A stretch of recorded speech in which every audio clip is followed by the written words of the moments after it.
Okay, we're going to go ahead and get started. My name is Tammy Aon. I am the State Executive Director for Emerge USA Florida, and we're excited to welcome you here this evening for the first in a series of webinars that Emerge USA will be hosting to promote national advocacy for the policies that affect you, United States constituents across the country. Emerge USA has implemented these webinars to help assist you and empower you with information on the latest U.S. policies and information that affects you as constituents. Tonight, our focus is on immigrants and the Muslim ban. We welcome Saman Movassaghi, an immigration attorney here in South Florida that has been practicing for 14 years, past president of the Florida Muslim Bar Association, and adjunct professor at Nova Southeastern University. Saman is going to talk to us this evening about the current ban status and the refugee issues here. She'll be able to give you some information and then field questions in the box to the right. She will repeat the questions for the audience to hear and then provide a response for everybody to have access to. Hello, good evening. Thank you guys for joining me tonight. So, as Tammy mentioned, basically one of the big points of this webinar is to give you guys information and to give you guys abreast of what's going on with immigration so that when you're able to meet with your congressperson, you're going to have a clear understanding of these issues that are facing our country right now. And immigration is definitely one of the hot topics that are everywhere, all over the news, ever since President Trump really became president. Just to give you guys a brief overview of what's going on right now with the executive order. As most of you are aware, he signed this order banning 7 Muslim countries, nationals from these 7 Muslim countries to come to the United States and to get any more types of visas, student visas, work visas, and immigrant visas, which I believe, unbeknownst to him, he had no idea that immigrant visas also included green card holders. So when these people were outside of the United States and they were trying to come back in, havoc ensued. There's been multiple lawsuits that have been filed all over the United States regarding this ban, but the most successful one was the one that was filed from the state of Washington, and also the state of Minnesota joined in. So they filed a lawsuit really coming from the university because a lot of these students that were banned, a lot of these nationals that were banned were students at these universities. And they went ahead and they filed the lawsuit, and the federal court issued the temporary restraining order in staying the ban. It went up to the Ninth Circuit Court of Appeals, one out of the 13 Court of Appeals, which is the most liberal Court of Appeals. And the 3 judges went ahead and agreed that the ban was not going to be legal. Then from there, what happened is kind of interesting, because the government said that they were going to go ahead and appeal it to the Supreme Court. But recently, as early as a few days ago, one of the judges in the Ninth Circuit unanimously requested an en banc hearing, sua sponte. That means that himself, on his own, asked for a rehearing with the judges to determine whether or not all 29 judges in the Ninth Circuit should rehear all of the arguments. So actually, tomorrow at 2 p.m. Eastern Time, the government and the state of Washington and Minnesota, that's when their briefs are due to determine whether or not this rehearing, whether or not they should vote on having a rehearing. So there's going to, if they go ahead and they present the briefs, then there's going to be 11 judges voting to whether or not 29 judges will rehear these arguments of whether or not the ban should go or not. This is happening simultaneously as Trump is saying that he's going to sign a new executive order, as simultaneously where his administration is saying that they're going to take it to the Supreme Court. Now, what's going to be in the new executive order? He told us, quote, "It's a surprise." So guess what? We're going to have to sit back and wait, and I can't really discuss it because I have no idea what's going to be in it. If it's anything like the current ban, hopefully it's going to get knocked down really soon. But really, I have no idea what's going to be in it, and they haven't begun to speculate it, saying that maybe it is going to be a different type of ban. This time, maybe he's going to actually talk to other people within the immigration community, because what he did was completely wrong and illegal in so many different ways, and just very ruthless, without consulting anyone, just to wipe out people like that from where they're born, that they can't come back in, was a very, very chaotic, very hectic time period. This is one issue that's going on right now with immigration. There's another issue going on with really, where do we go from here with immigration? Let's say, the ban continues. Okay, the ban is not fixing our problem. Our problem is comprehensive immigration reform. This is something that we really, really need. And trust me, from a practical sense, I see these clients day in and day out. The immigration laws in this country, they're broken. It's taking 14 years to bring your sibling to the United States if you're a U.S. citizen. That's insane. 14 years. It's taking 4 years if you're a green card holder and you want to bring your spouse. It's taking years to get anywhere in the process of immigration, because things that have just started falling through the cracks. And when it comes to adjudications, they're taking forever. There's not enough guidelines in the process of what needs to be done practically.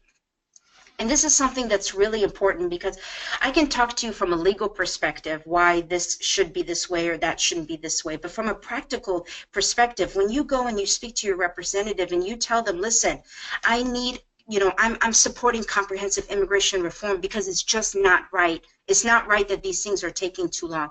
It's not right that they want to take away DACA. It's not right that they want to put such a heavy burden on these immigrants that come to the United States, that they pay taxes, non-criminal, that they have families here, and they have no relief for them available. So they get deported. And then what happens? Then they try to come back in the United States illegally again because their family's all here. Then they get federal charges pressed against them. This happens all the time. Why is this happening? Because the system is not, it's not catered to them. I mean, the last time I think they even had some type of immigration reform was in 1994 with President Clinton, where he did the whole Life Act, and if you were here a certain time period, and somebody had petitioned for you, you could adjust. And this isn't about letting everybody, having an open border and letting everybody come in, and this isn't about not regulating or not monitoring or not having securities or letting criminal, this isn't what it's about.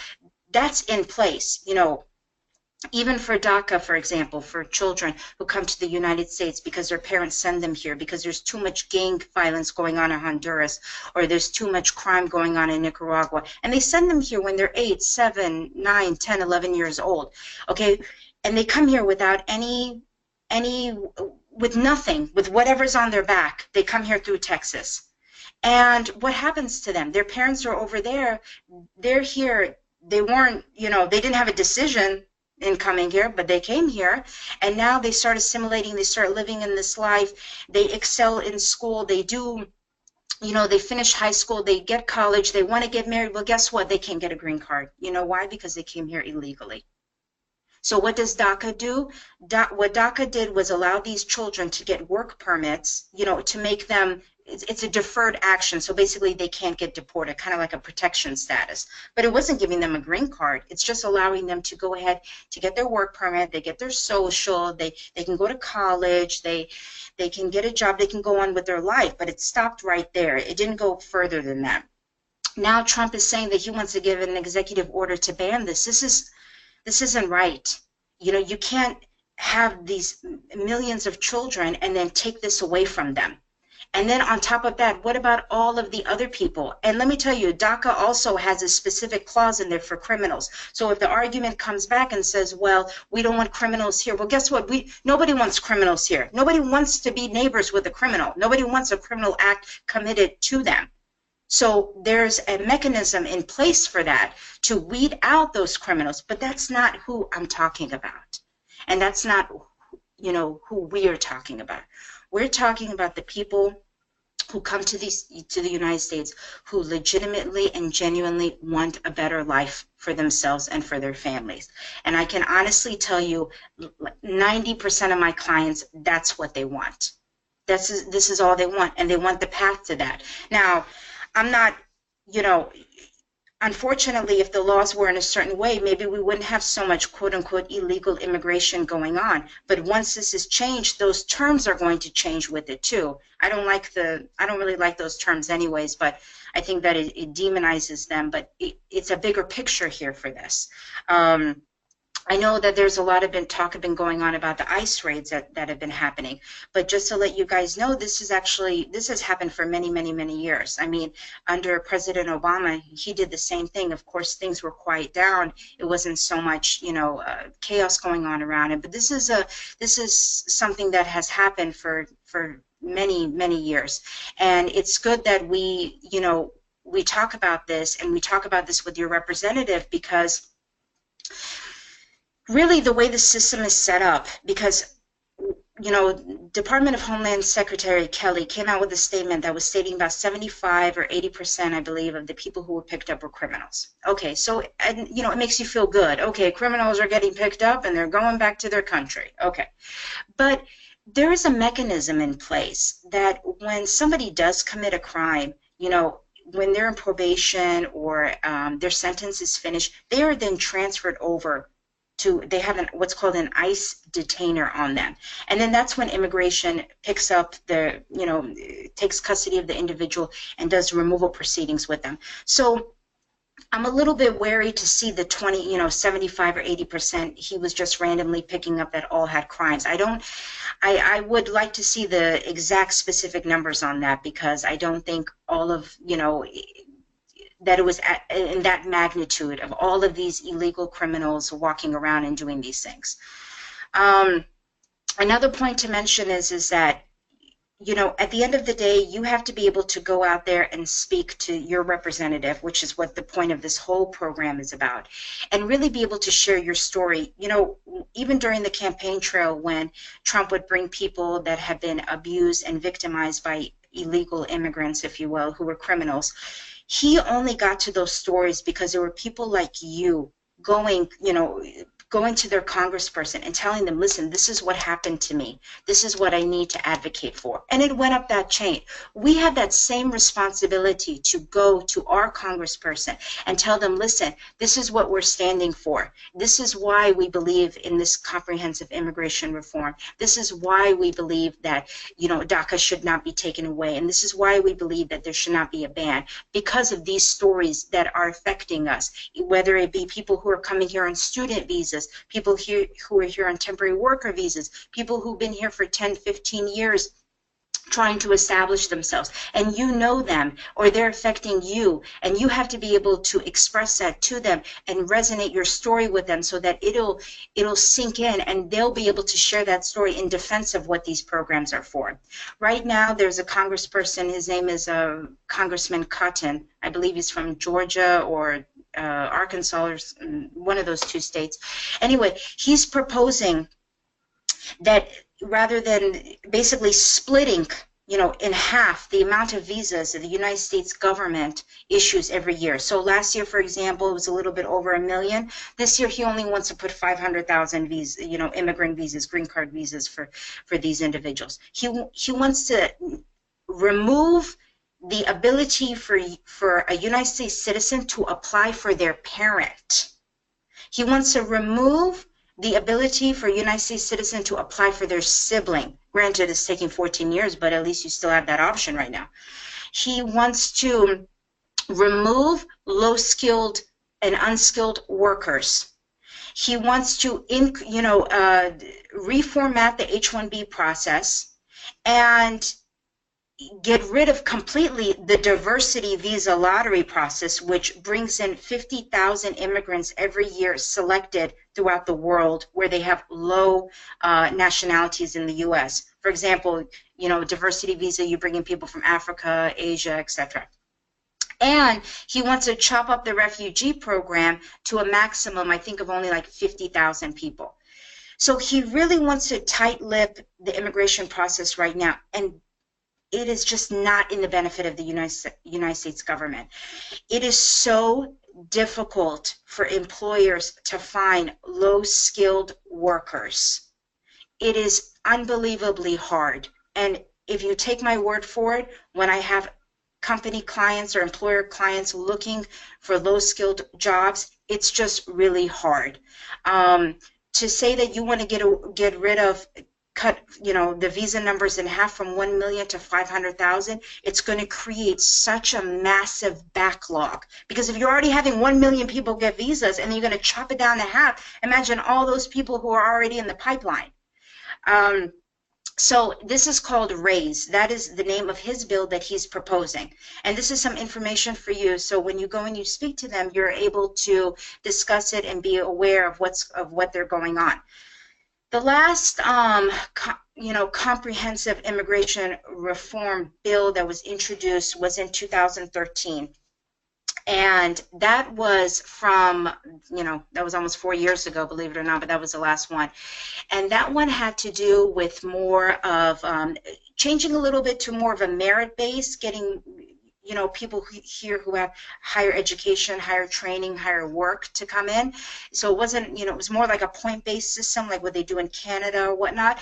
They also wanted to secure the borders, but they wanted to increase the quotas to allow, to prevent this bottlenecking of what's happening when applying for your family members. And they also wanted to increase the skilled workers and, the STEM, science, technology, engineering, math workers to come in. And there were a lot of positive attributes to this bill. Of course, like I said, this was back in 2013. There have been some talk about trying to revitalize it because that was the last really major comprehensive immigration reform bill that was proposed.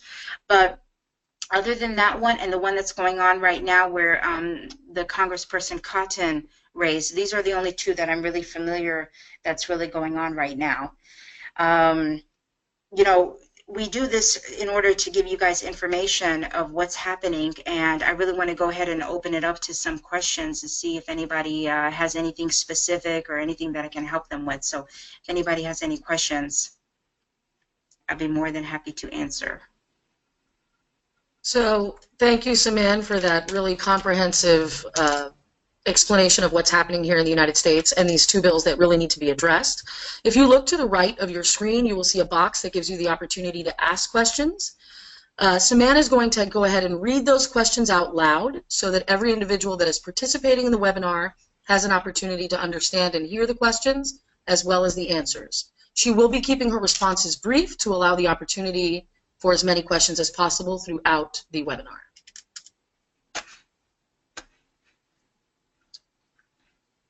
Let's see.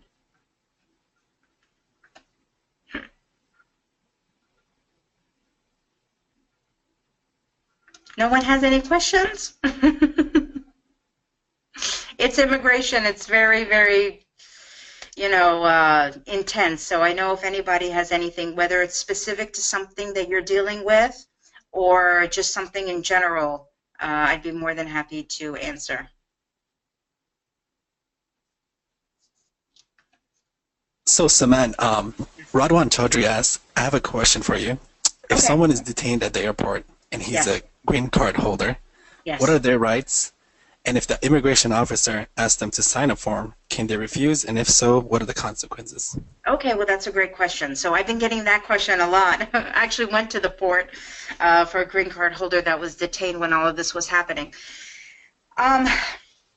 Okay, so the form that they're going to try to convince you to sign is called an I-407, abandonment of your lawful permanent resident status. Now, if you're outside of the United States for 1 year continuously, okay, by law, you have what's called abandoned your green card, okay, because you're not living in the United States utilizing it. So under that specific circumstance, then yes, they have that right to go ahead and take away the green card and either make you sign the form, or they'll take away the green card and they'll send you in front of an immigration judge because they know that you haven't been here for that 1 year. That's one example. Another example are criminals that come back to the United States. A lot of times what they'll do is, again, they'll take away the green card and they'll put you in what's called deferred inspection. and then that will initiate the process for removal proceedings if you're convicted of a crime that's removable. The third situation is probably what you're asking about, is that if they're affected, if an officer is giving somebody a hard time, or let's say they've been outside the United States for 8 months, less than 1 year, and maybe they've been traveling back and forth and there's a lot of heat on them. No, don't sign the form, okay? That's a short answer. Now, what are your rights?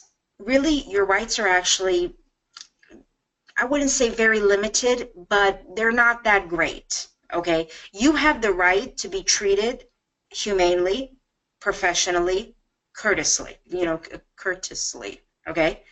You have these rights.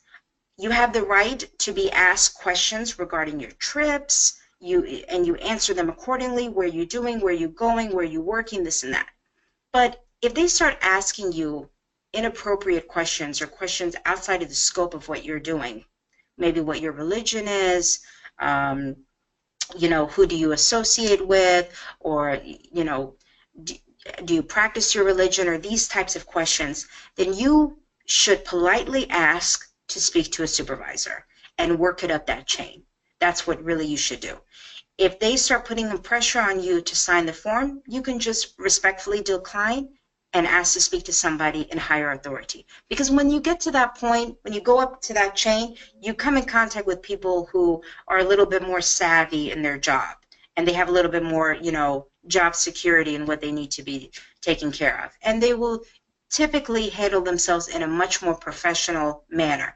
But if you haven't been outside the United States for more than 1 year, there's no reason for you to be signing that form. Because all that form does is abandon their green card, turn it in, and they send you back, and then they're going to tell you, don't worry, you can go to the embassy and apply for a visitor visa. But that's never guaranteed. And who even wants to do that if they want to continue still living in the United States? So my answer would be no, don't sign.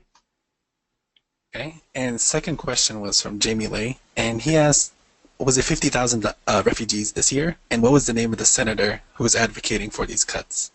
Okay, so last year the number of refugees that came in was, I believe, 87,000. Okay, he wants to he wants to cap it at 50,000, and the senator is Tom Cotton from Arkansas and Senator David Perdue from Georgia. And it's called RAISE, Reforming American Immigration for Strong Employment Act. But it's not just employment, Anytime you want to say bring American jobs, and that's great, but that's not really what, there's a lot of other stuff going on. Gotcha. And Karen Nuruddin asks, what can you tell us about immigration cases that are already in progress, and are they still going to be cut off? Okay, no, the immigration cases that are still going on will still continue. The National Visa Center has made it very clear, do not stop processing cases, because what's going to happen is you're going to have a bottleneck.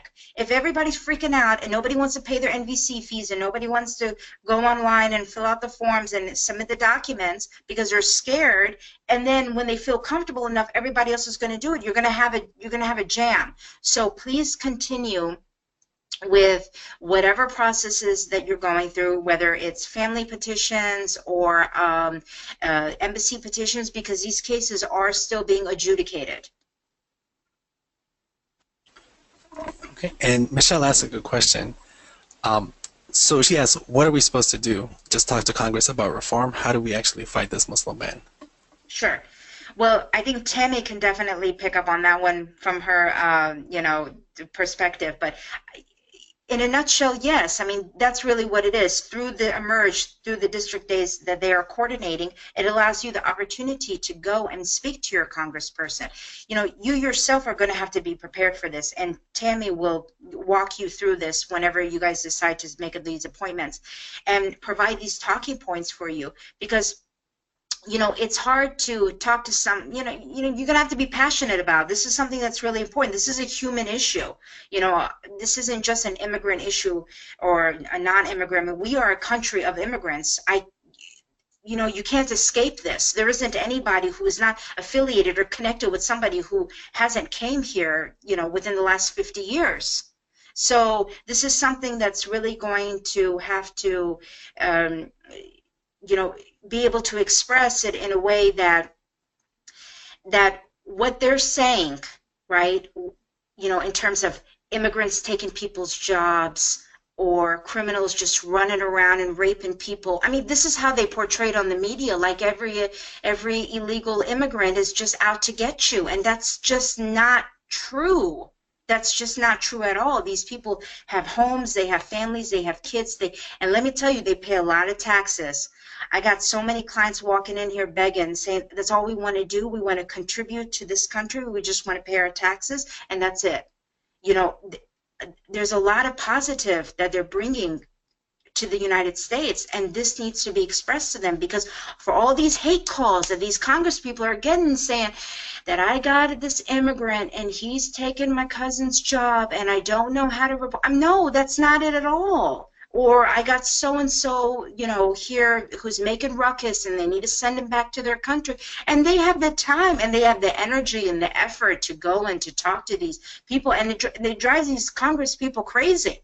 So we need to be just as equally annoying with them. That's really what it comes down to. But Tammy can follow up with the actual logistics of that.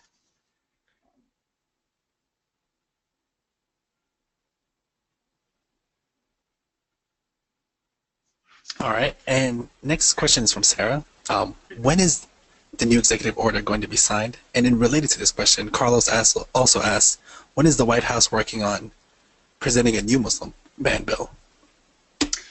So I don't know the answer to that, and not because I don't know it, but I don't think anybody really knows it. I remember when the first executive order came out, he said that within a week or so a new one was going to come out. Quite frankly, it just hasn't happened. I don't know if he's going to give us a heads up. He didn't give us a heads up in the first one. There's a lot of things going on right now. Coincidentally enough, his Department of Labor nominee just withdrew his nomination, who, by the way, was hiring an illegal worker in his house as a housekeeper for many years, but he didn't know that she was illegal. So I think with that scandal and everything going on, and with his national security advisor resigning, I can't imagine what he's going through, but he hasn't stated, and he, quite frankly, is most probably is not going to warn us when a new order is going to come out. So while this is going on, you have the Ninth Circuit going on with their Muslim ban hearings, and then you have these senators who are presenting now new bills. So all of this is happening at the same time. Okay, and Adnan asks, what considerations do you give to a naturalized U.S. citizen who's traveling to Pakistan? Do you advise that they not take their phone and laptop? So, I mean, really it depends on, you know, as silly as it sounds, I mean, if you don't have anything, not that you should also turn it over to them, but they themselves have a mechanism. So there's this, it's called a border search authority, right? And they have these rights to go ahead, and if they see your laptop, they can take it. If it has a password, they have a device, they can stick it in it. They can get the information from your hard drive and put it in. And there really isn't a voice for these people. And it happens to U.S. citizens and non-U.S. citizens. If this is something that you're not comfortable with, then don't take your laptop. But when you come through that port, you are opening yourself up to the risk of that happening. Like I said, though, everything within reason, in terms of being treated humanely and professionally and having a responsible communication between you. Obviously, if you object to somebody coming and taking your laptop or your phone and you express this to the supervisor and they still continue to, you know, to confiscate it, to take the information out of it, unfortunately, there really at this time isn't a mechanism for you to go appeal, because they themselves have that law that protects them in obtaining the information for anybody who's coming through their port or airport. Gotcha. And Bilal asked a question similar to that. If a U.S. citizen is asked to unlock their cell phone, can they decline that request? They can decline, but they can go ahead and get the cell phone anyways. And you can really just continue to sit there and, you know,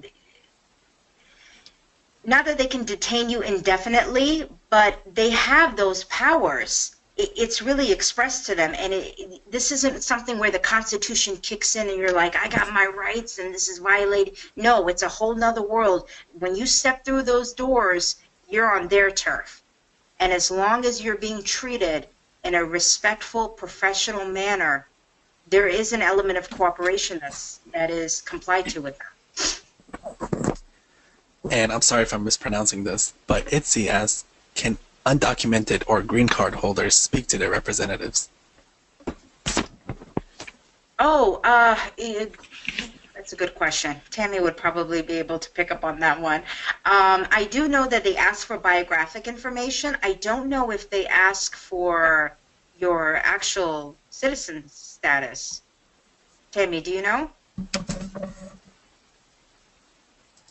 Not particularly. A lot of the times when you go into congressional offices, they will ask for your address to ensure that you are a constituent that they represent. They want to ensure that they are speaking to somebody that they represent and not misrepresenting the views of their fellow congresspeople in the state. That's kind of an issue. However, you can go as a non-citizen or as a green card holder to attend these meetings and participate, especially if you're a green card holder, because you are on the path to citizenship. So the goal is to let them know, and you do have friends and neighbors and family that live in the area, in the constituency that you live in, that you can bring with you. And you say, this is my voice. These are my friends and family members that are here with me. And my goal is to become a constituent in your district. And I want to know what my rights are. So there is a level of, I can't say that they can refuse to speak to you. It is much better to go with citizens to the meetings and be very specific about being a constituent in the district of the congressional office meeting that you are attending. So even if you are not a green card holder, I would recommend that you still attend the meeting where your congressional representative would be if you were a citizen of the United States. Okay, and Wazi asks a question. Is there any way to advocate for long-term protection for medical visas? And he quotes a story from a friend of his. The Zacharys are from Iran and moved to Pittsburgh to get medical treatment for their 2 children. Both sons have an extremely rare genetic disease, which is ultimately fatal.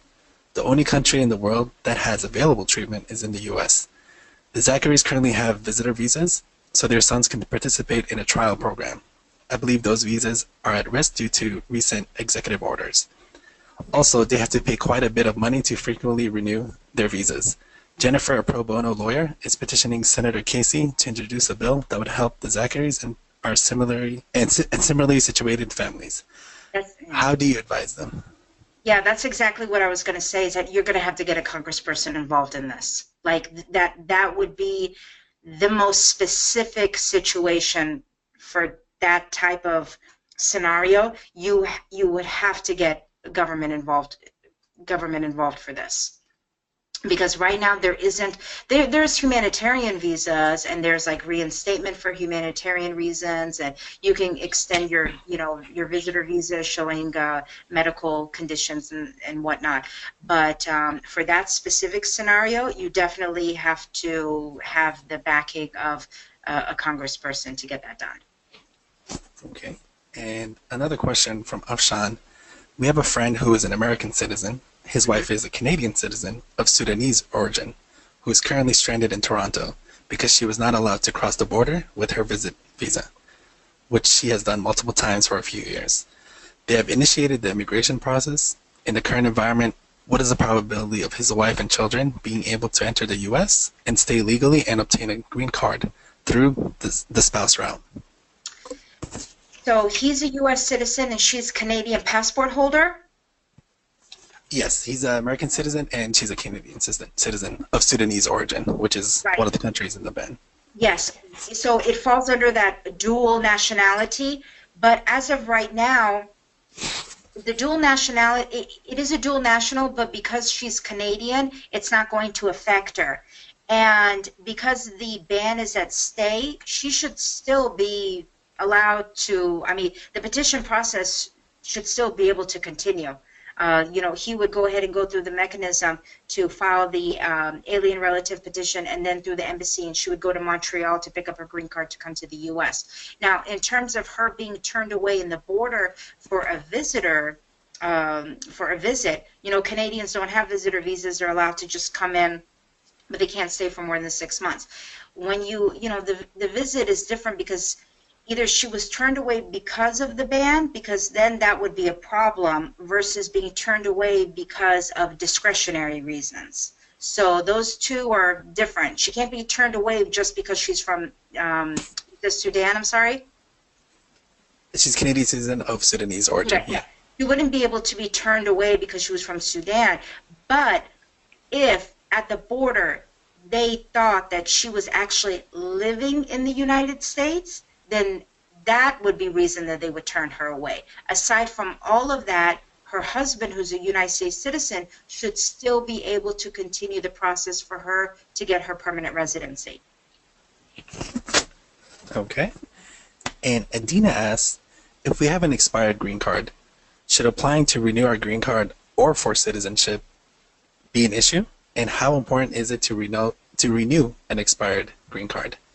So that actually has to do with the jurisdiction that you're in, but I highly advise for all the clients to go ahead and renew the green card first. Okay, then they're going to get the receipt notice, and then they're going to get their fingerprint notice. With the fingerprint notice, they're allowed to make an appointment at immigration, and they'll extend their green card for 1 year. With that extension, to go ahead and simultaneously apply for citizenship. So yes, I would renew the green card and then apply for citizenship. But you don't have to actually wait for the new card. You can do it in the process of it.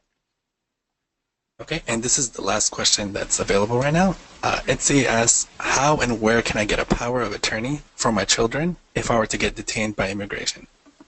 Okay, so really for your children. Okay, so if you're looking for more guardianship, it depends on how old the kids are too and what jurisdiction you're in. But if you're just having a regular power of attorney, this is something that you could go to your local, you could find a local lawyer that can help draft up a power of attorney, and you sign it, notarize it, and you have it, and you keep it with the person who you want also to take care of your kids. And then also possibly look into the situation of getting a guardianship, because then the guardian, the guardian would have more rights in terms of with the kids, with the school, the doctors, etc. Okay, that's all the questions for now. Great. Thank you so much, Saman, for fielding all of those questions. It seems like there's a lot of interest and concern from community members across the country who are very worried and concerned for themselves and their families. So I think that was very beneficial and helpful information. And for all of the attendees on the webinar, please know that this is all recorded and you will be able to refer back to this information. If you look closely on the right-hand screen of the webinar, you will see that there is an attachment that will provide you talking points. EmergeUSA's goal is to empower you as constituents to go into these meetings well-informed and ready to ask the right questions and direct ask for something that we can measure as a result. What Saman was talking about in regards to the racist procedure and comprehensive immigration reform will be something we will be sure to address in our talking points to provide to community members that are going into these meetings. You can log on to our EmergeUSA website at www.muslimswingvote.com/district days to register for information on how to make an appointment with your congressional representative in your region. If we do have an executive director, like myself here in Florida and in many of the states across the country, our team leads will be assisting you and guiding you in those meetings, but we are empowering community members across the country, even in states that EmergeUSA does not currently have a chapter. You can log onto our website and download an advocacy guide that will provide you detailed information on what steps you should take when you attend these meetings. It will explain to you the questions that you should ask, how you follow up with your members of Congress, and what ways that you can continue to engage on the issue to make sure that you stay informed and stay active and productive citizens. Also, we are going to be following up this all of the state directors in the United States that have EmergeUSA chapters will follow up with the individuals that attended the webinar and invite you to our congressional meetings. In Florida, we have representatives in Central Florida and South Florida and North Florida that will be guiding you and attending the meetings with you. We encourage you to invite your neighbors and friends and to get as many people as possible to participate in these conversations.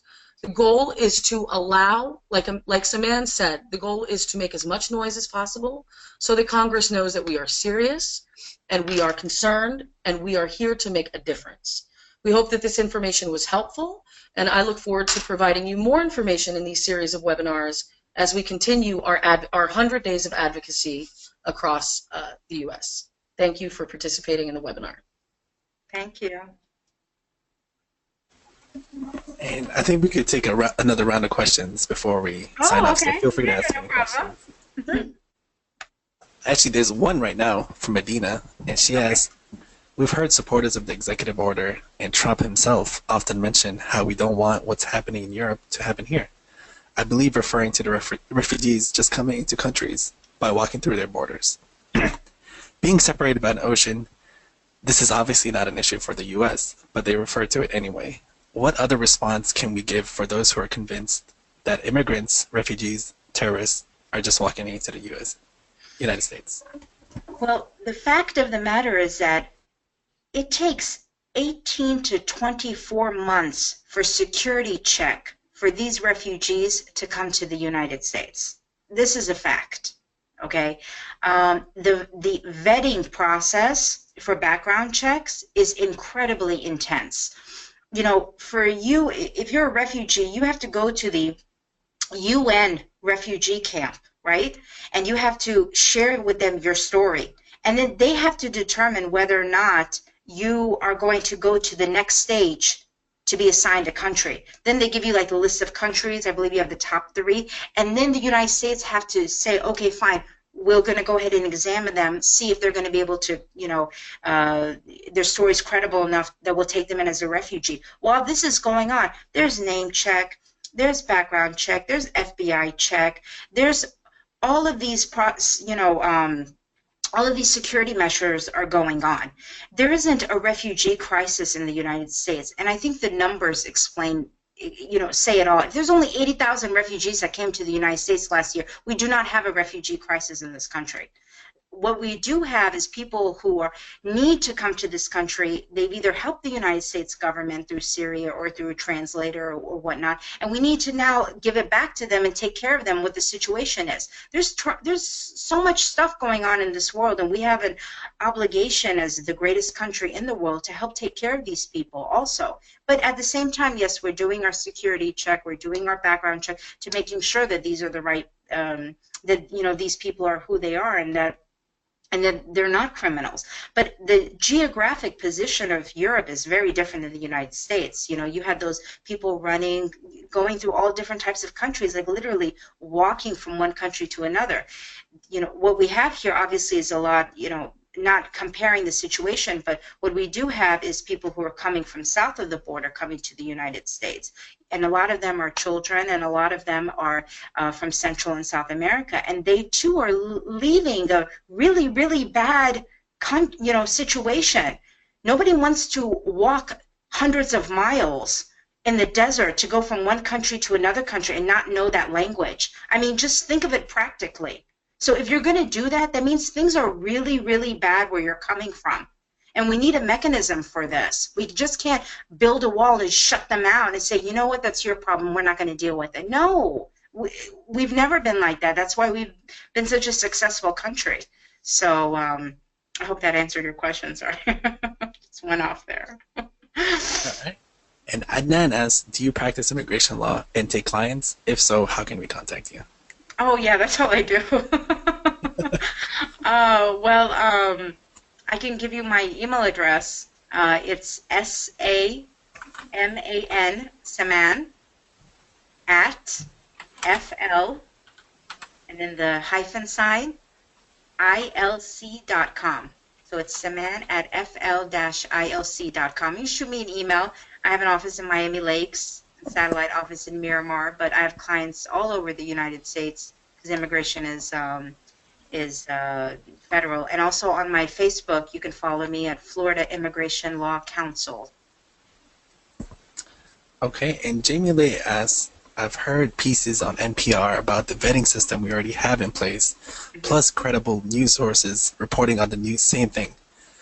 I've noticed that the Trump followers aren't convinced by anything from these outlets. Can you recommend a source that we can show them, such as a government website or a documentary? I can't think of a documentary right now, but you know what?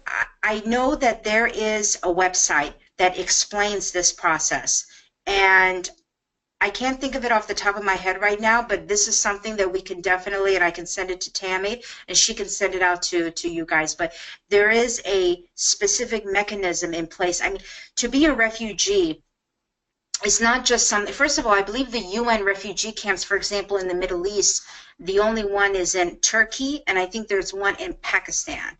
And you have to first make it there, okay, to be able to be classified as a refugee. It isn't something that you do from your house and, okay, you know what, I'm going to go apply and see if I make it, and hey, if I do, great, if I don't, whatever. No, you actually have to leave your home and go to another country and try to become a refugee, and then you begin the process of coming to not just the United States. I mean, this process is done also for Europe through their legal mechanism as well.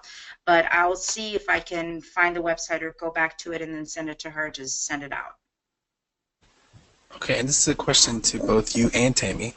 How should we be addressing congresspersons who we know support the ban?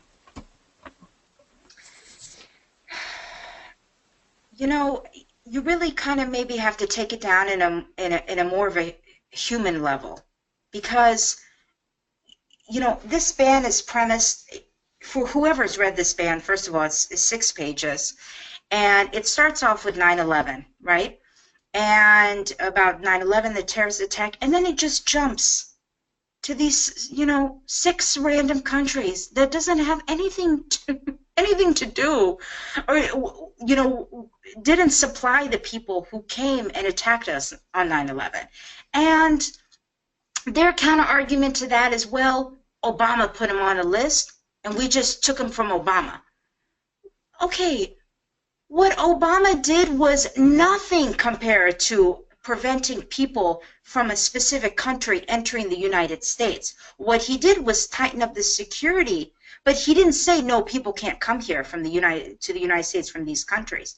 So where are they coming from when they're saying, why do you support the ban? Because that's a really important question that you as a constituent need to ask them. Why are you supporting the ban? What? Because they're terrorists? Really? Okay, tell me the last Iranian terrorist that attacked the United States, and see what response they give to you from there.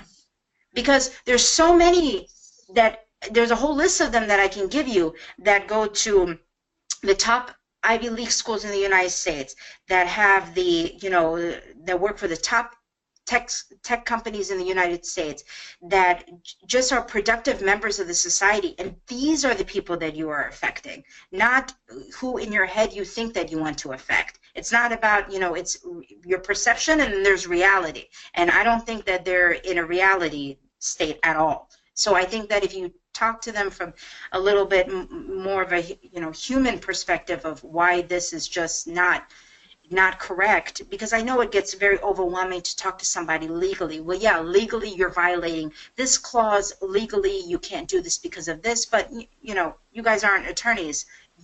You're their average, you know, average voter, and they know that, you know, for them to be in that position is coming from you.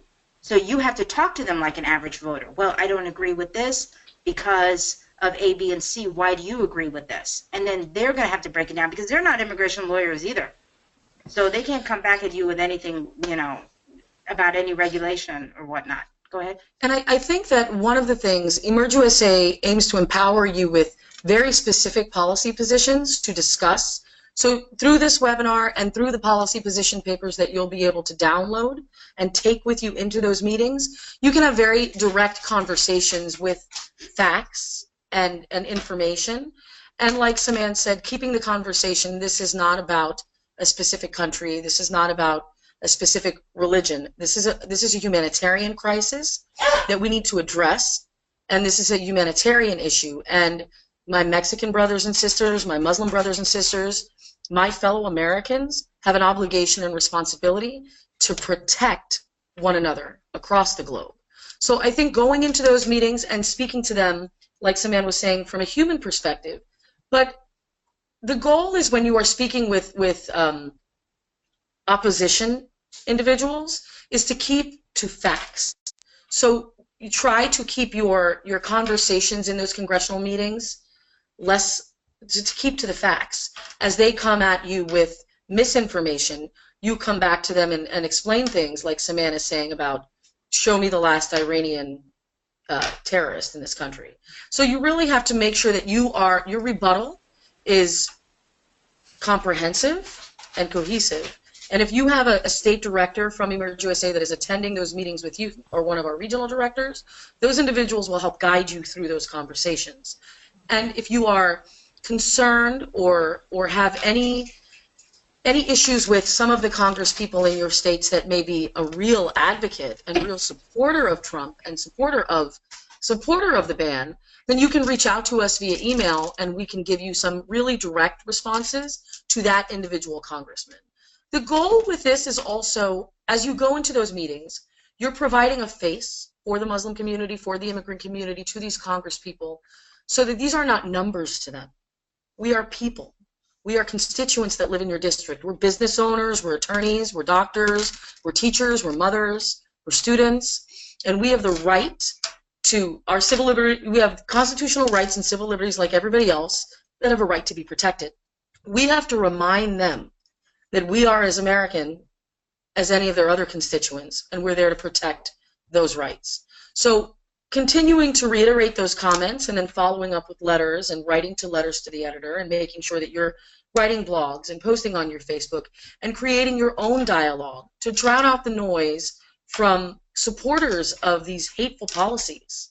I think that's the goal, is really to provide opportunities for these other individuals that are supportive of this. And I will tell you, a lot of the conversations that I've had, a lot of these individuals will say, well, I've never met a Muslim. So their perception of who the community is and what reality is are two different things. So these in-person meetings are an opportunity for us to engage them directly as people and sit down with them and have conversations as fellow parents and relate to them on a human level as fellow Americans and say, these are my concerns and I want to know why I am not part of your decision-making process when I am a constituent in your district. Sorry, one more thing. Not only that, but you also have to think for a second, the opposition, right? The person who is complaining about all these illegal immigrants and criminal immigrants, they're not versed in these issues. They just pick up the phone to call and complain. And somehow their voices are really getting heard. So if their voice can be heard with just complaining, you as a constituent have confidence in yourself to know that no matter what you say, as long as you're on the, the right side, I hate to put it like that, you will be heard too. Because all you have to do is be like, I don't like what's going on. And I need to make sure that we're on the same page when you go and you vote in Congress, because you're working for me. Because that's really what it comes down to. So, believe me, they don't have we just flip screens. The people who call and complain are not being prepped on how to complain. They know how to complain. And I know that you guys would know how to say, listen, there's something really wrong going on here. And I need to sit down and talk to you about this because, yes, you do work for me because you're my representative in the White House or in the Congress. And you're reminding them in these meetings that you hired them. Absolutely. I think we have room for three quick questions. Adina asks, do third-party agencies or the refugees themselves select the United States as a nation they want to resettle to? And if they have family here, does that impact it in any way? Yeah, so from what I understand, yes, the refugee themselves, I believe, has three countries that they're able to pick where they want to resettle to, and the family ties here is one of the positives on their list to bring them here to the United States. So yes. Okay, and Carlos asks, does ICE have the power to enter my home with a warrant I-200 or I-205? I'm not sure if that's a joke question or not.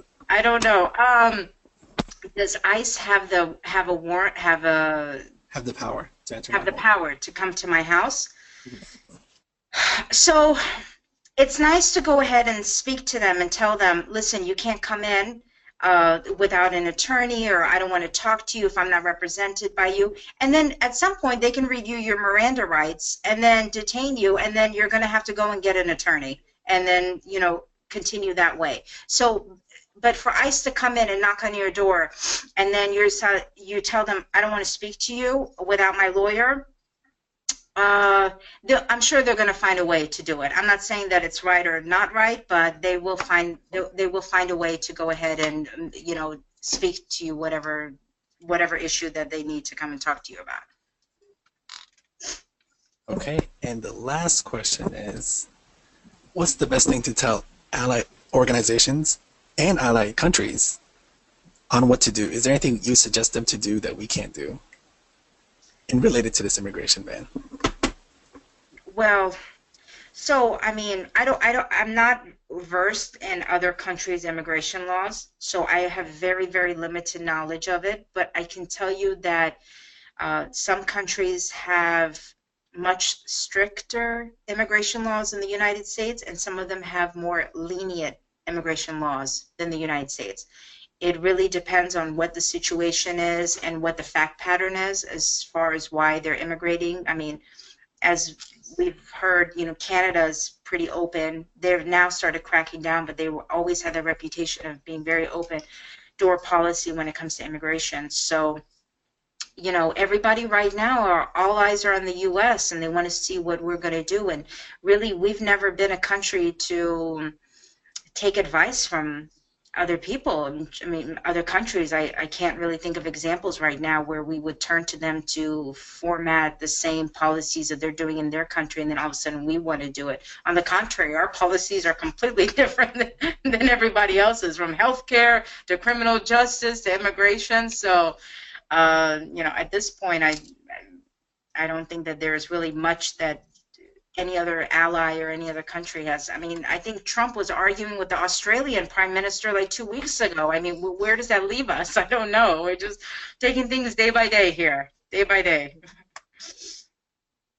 Well, we're getting ready to close out the webinar, but just to add to Saman's question, allied organizations can reach out to Emerge USA and work directly with us to continue these advocacy steps, because as we go into these meetings with members of Congress and we submit letters to the editor and we work on different policy positions both statewide and federally across the country, having other organizations and other groups that are working with us to protect and defend the constitutional rights and civil liberties of all Americans are always beneficial.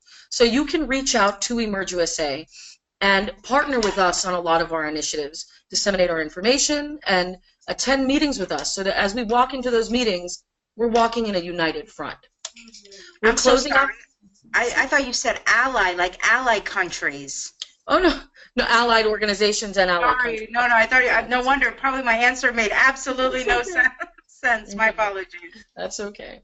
Well, I want to remind everybody, I want to thank everybody for participating in this evening's webinar, and remind everybody that to the right of the screen you can download the Refugee Resettlement Talking Points, and make sure that you go, once we hang up this evening, you go ahead and log on to our website at www.muslimswingvote.com/District Day to register to attend and participate in our series of advocacy steps meeting with members of Congress across the country. We invite you to continue joining us for webinars on a variety of issues as we move forward in empowering you on the different policies and positions of this country and ways that you can advocate for the rights of Muslims, Arab Americans, and South Asians, and your brothers and sisters across the country at large. Thank you again, and we look forward to seeing you at our next webinar. Thank you. Thank you, Saman. Thank you.